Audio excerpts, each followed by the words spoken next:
There were quite a few Brentford fans, and I was kind of included in this, where we all were saying afterwards, the most Brentfordist thing to happen now will be for us to go to Man City and get something out of that game, win, get a result, whatever it was. Now, I've been fortunate. I do a few things away from talkSPORT where I end up talking about Brentford, for example. And I said, I had a feeling we'd get something out of this game. Now, did I think we'd win 2-1? Maybe not, but I didn't think we'd lose. I did say I think we'd get a draw minimum. That's what the last thing I sort of said. Wow, Cass. I saw comments about smash and grab and stolen points. No, not having that. Far from it. It was a brilliant performance from Brentford. I'm biased, but you give me the unbiased view then. Well, the unbiased view for me was you deserved exactly what you got. I thought the way you denied City the space and then you exposed them, you always looked a threat.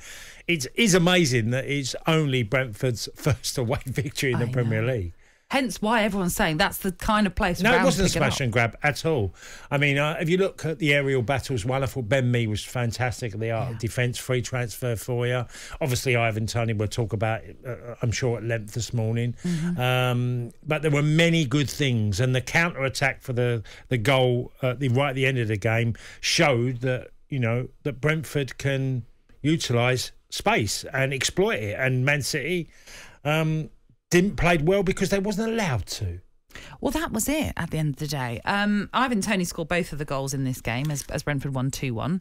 Right at the end, we scored that winning goal as well. As you pointed out, a brilliant counter-attacking move as they just swept forward Brentford. But what impressed me and what sort of surprised me from Brentford was they were at it from the first whistle. A lot of teams you might expect would go to a place like Man City or take on Man City and sit back and just wait and try and bide your time to counter at some stage. But that wasn't what we saw from Brentford. They took the game to Man City and made it really, really uncomfortable for them. You mentioned Ben Mee, how great he was. That back line in general was fantastic with Zanka and Ethan Pinnock. Again, likewise, when you're talking ahead of a game like this, you're thinking, how many goals can we restrict them to? That's kind of the pessimistic fan in a lot of us when you're taking on a side that has Erling Haaland in it right now. And yet he had he had no opportunity in that game because he was well marshalled by Brentford, as a lot of their players were. They found it very difficult to manoeuvre around the Brentford box because we were just at it. Well, do you know what stuck out for me is, Ivan Toney's had disappointment this week of being left out. Now, I spoke yesterday and you've spoke at length in many weeks about Ivan Toney. He's had an extraordinary season, and every year that goes by, he's risen to the next challenge. And I thought that should have been in a seed in the brain of Gareth Southgate to go bring someone that offers something very different at times, but also can be a complete team player, which he does. There were loads of good things yesterday, and Newcastle went after Man City in the early game of the season and drew 3-3, and it was a real toe-to-toe game. But Newcastle played a very brave style, and I thought Brentford did that yesterday. You're not going to have a lot of the ball at times against City, but when you get it, you're a threat, and Brentford were. And I think Wolves went there. I remember Wolves going there a few years ago and doing a similar thing to City, winning a game through being quite brave. I think they won 2-0, if I remember rightly. I think Traore scored, Mike got 2. Yeah, you can do it, but you've got to be at your very best. And everyone, I thought Erling Haaland yesterday was not fit. And I mean, as in, he looked like he'd missed training. And that's taken nothing away because from Brentford's perspective, they marshalled him brilliantly. It was a perfect game plan. But that's what you got to do to beat City. It's got to be a perfect plan. Everyone works, and then you punish them when you get the chances. Yeah. It was a very disjointed City performance, I must say. And there were times where you thought they've taken one too many touches. They were very slow in their build-up play. And maybe that, as I say, was down to the fact that Brentford didn't allow them much room, so they did have to often take an extra pass or an extra touch to try and get something out of the game. But I want to hear from the Brentford manager, Thomas Frank, because this is what he had to say about Ivan Toney and how proud he is of his performance following that England setback. Fantastic character, strong mentality. I think us as persons, we are defined by how we handle setbacks. He had a setback and a big disappointment 48 hours ago. So you can either, feel sorry for yourself, or you can stand up after the hit, come back stronger and show what you're all about. And Ivan did the last thing. 10 goals now that he has scored for Brentford this season. Only Harry Kane, as an Englishman in the Premier League, has scored more, which is 12 this season. I know you said you spoke about it yesterday, but do you think Gareth Southgate might be sitting there this morning, should he be awake right now, thinking, I've been a bit foolish here?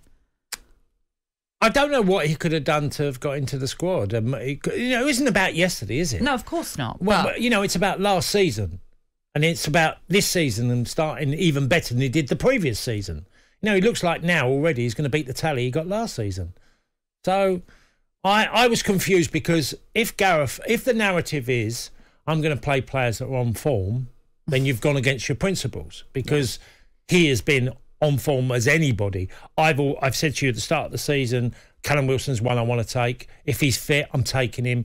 Ivan Toney, Harry Kane. I think you've lost, obviously Tammy Abrahams has lost out, and Ollie Watkins likewise. Have they been in recent squads in the last couple of years? But they would have been the informed strikers for me. They would have been the ones that I would have gone to. Well, I agree with you. People often were saying with it when it came to the England squad, well, it's either Wilson or it's Toney. Now, I was of the thinking... No, both. Why can't you take both? This is a 26-man squad. It's the first time you have a luxury of 3 extra players. Why on earth would you not want to take more options, especially offensively? Because, we do look at the England squad and we do think, wow, it has got talent in that squad that we've always said we want to see them playing more on the front foot. We want to see them playing more attacking because of the exciting forward options that Gareth Southgate and England have. And yet sometimes we've not seen them deliver in those certain situations, unfortunately. I can't understand why you've given the option of 26 players and you don't want to take your 3 best strikers in this Premier League right now when it comes to the England players. It just doesn't make sense to me at all. And it's kind of like cutting off your nose to spite your face. It doesn't make any sense. Well, if you're looking at players in different positions, you would probably say, well, who have been the best centre-halves this year? And you'd probably say, well, Ben Mee's been one of them.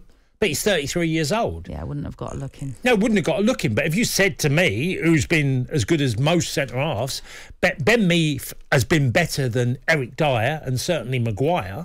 Would Gareth be doing too much change by saying pick someone who can come in? Look, I've been to World Cups and I've experienced players who've come from nowhere. I can remember Scolacci coming from nowhere with Italy and then ended up being a hero for Italy. I've seen that at tournaments, Nat. Sometimes you can have players... I can remember a conversation with Jack Charlton. I'm probably going to mention him a few times because we're having World Cup talk a little bit later. But talking about certain people he had introduced into a squad only because how they're playing at that precise time and the job they do and what type of strikers are you going to come up against in international football. Yeah, Ben Mee has been absolutely brilliant. It sounds ridiculous because some people say, oh, you can't pick Ben Mee. He's not played or he's 33 years old. But if you're looking at form and he's English, well, Ben Mee's way ahead of a number of centre-halves that are going to be in the England squad. I think, just quickly on this, I think you're absolutely right in the sense of he could have been in the conversation, maybe should have been in the conversation just because of how consistent he's been. Well, go through them, Nat. If you go through Maguire and you go through Eric Dyer, you go through Connor Cody, there's 3 just off the bat that are playing in the Premier League. John Stones has been here. Has he been better than Ben Mee? I wouldn't say yes. He's done okay for City. He's been in and out of the team at times.